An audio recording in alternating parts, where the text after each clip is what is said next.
नमस्कार रसिक श्रोते हो, शब्दनिशा मराठी ऑडिओमध्ये तुमचं मनापासून स्वागत. कथेचं नाव प्रायोरिटी. अगं, इतकं काय मनाला लावून घेतेस तू?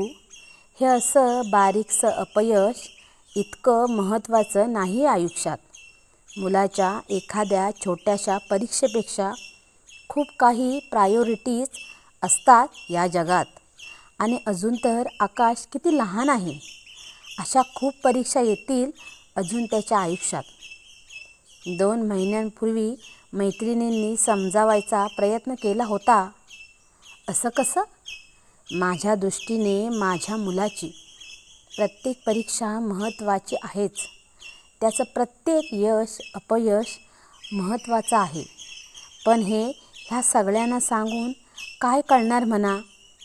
मी मेहनत घेते गेली 10 वर्ष आकाशवर. त्याकरता बाकी सगळं सोडलं मी.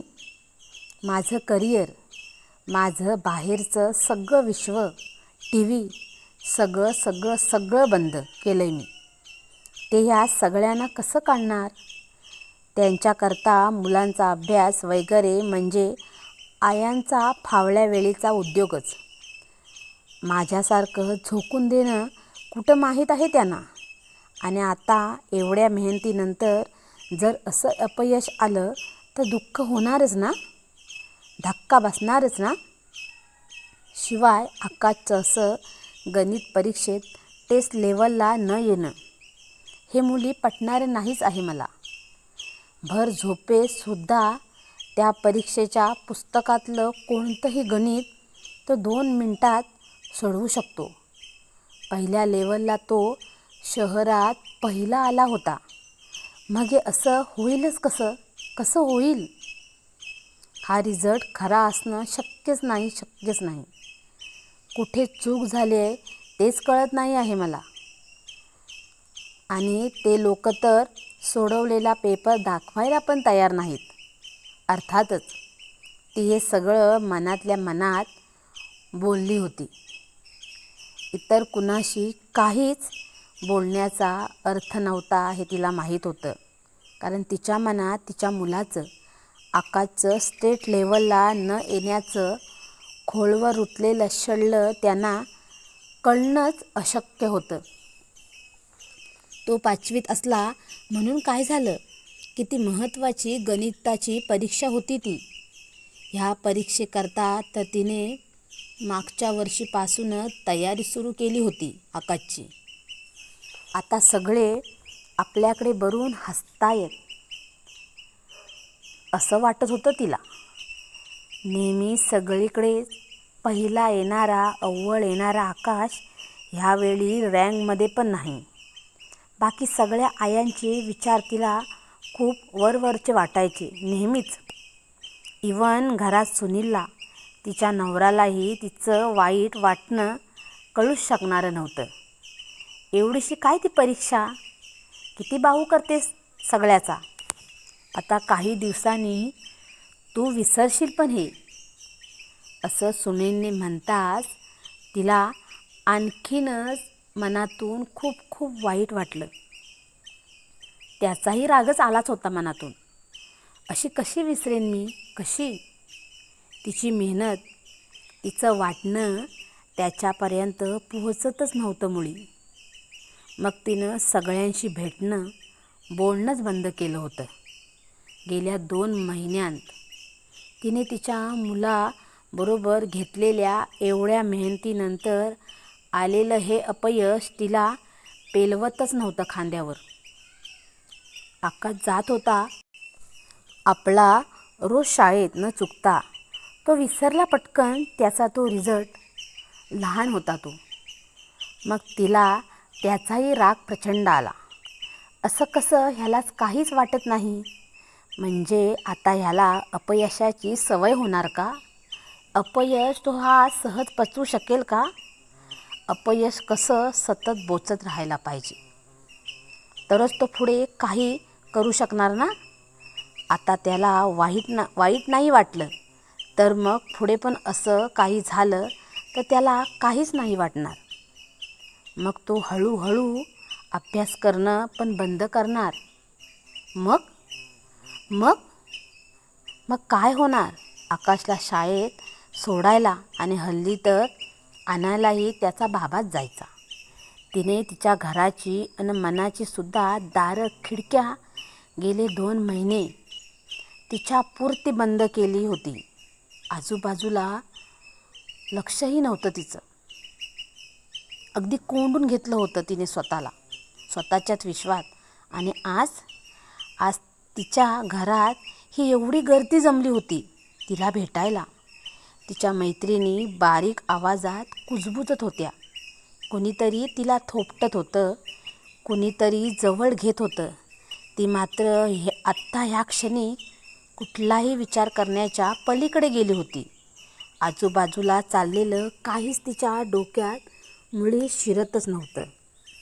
ती शून्य नजरेने बसली होती, भिंतीला टेकून, डोकं पाठीमागे गाळून. असं होईलच कसं? 2 तासांपूर्वी तर सगळं वेगळं होतं. अचानक असं कसं होईल? कसं होईल? आत्ता घड्याळाचे काटे 2 तास मागे करू का? उलटंपालटं झालेलं सगळं जग परत पूर्वीसारखं होईल का? नेहमीप्रमाणे आजही आकाश बाबाबरोबर शाळेत गेला होता. त्याला शाळेत सोडून पुढे सुनील कारखान्यात नेहमीच जायचा. लहान वयातच स्वतःचा मोठा बिझनेस उभारला होता सुनीलने. लग्नानंतर सुरुवातीला तीही जायची त्याच्याबरोबर, पण आकाशच्या जन्मानंतर तिने ते बंदच केलं होतं. सुनीलने खूपदा सांगून बघितलं की एवढी इंजिनियर आहेस तर पूर्ण घरी कशाला बसतेस? येत जा थोडा वेळ कारखान्यात, तेवढंच बरं होईल. पण तिलाच ते मान्य नव्हतं मनापासून. आधी लहान बाळाचं संगोपन स्वतः करायचं म्हणून, आणि मग त्याची शाळा, अभ्यास हे सगळं सांभाळायचं म्हणून. तिला तिच्या मुलाला स्वतःहून घडवायचं होतं. त्याला टॉपला ठेवायचं होतं सगळीकडेच.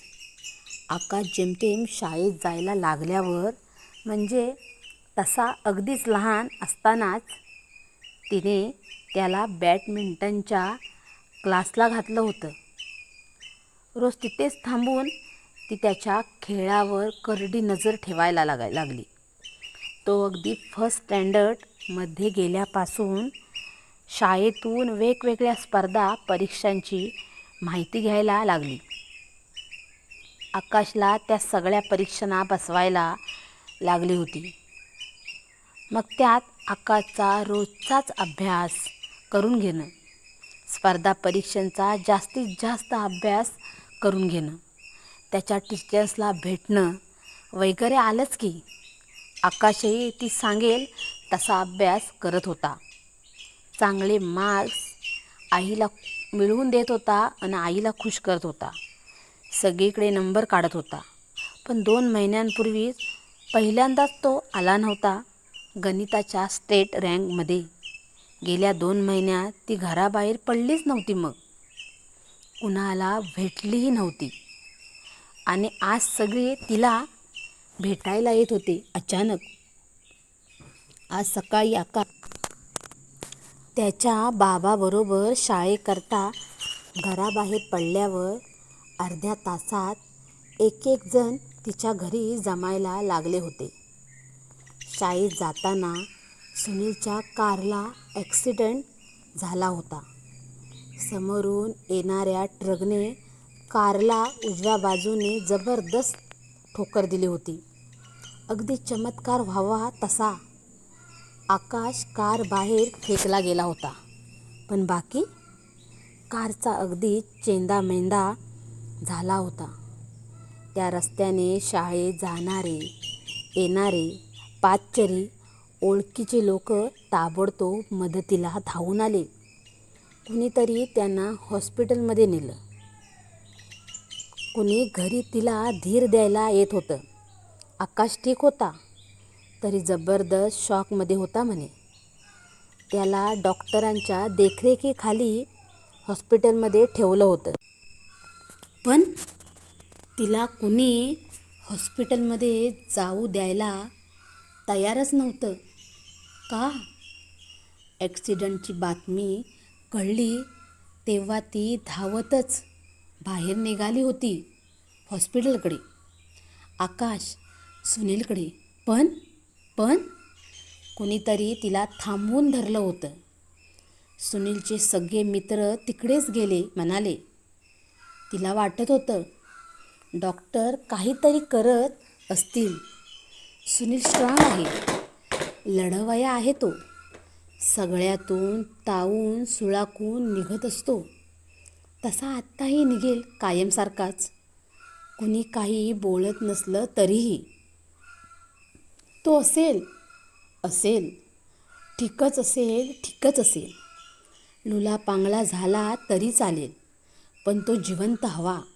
गेले काही दिवस मी अगदी दुर्लक्ष केलं त्याच्याकडे आणि आकाशकडे. पण आता नाही करणार. त्यांना सुखरूप घरी तर येऊ दे. गाडीचा चेंदामेंदा झाला म्हणे, होऊ दे. माझा सुनील अशा 10 गाड्या आणून उभ्या करेल ह्या माझ्या दारात. माझा आकाश मला हवा आहे, जशाच्या तसा. नाही, जशाच्या तसा नसला तरीही चालेल. हातपाय मोडलेले असले तरी चालतील, पण हवा, जिवंत हवा माझा मुलगा. देवा, मला जगातलं कुठलंही दुःख दे, कुठलंही दे, पण माझं घर, माझी माणसं कायम सुरक्षित ठेव.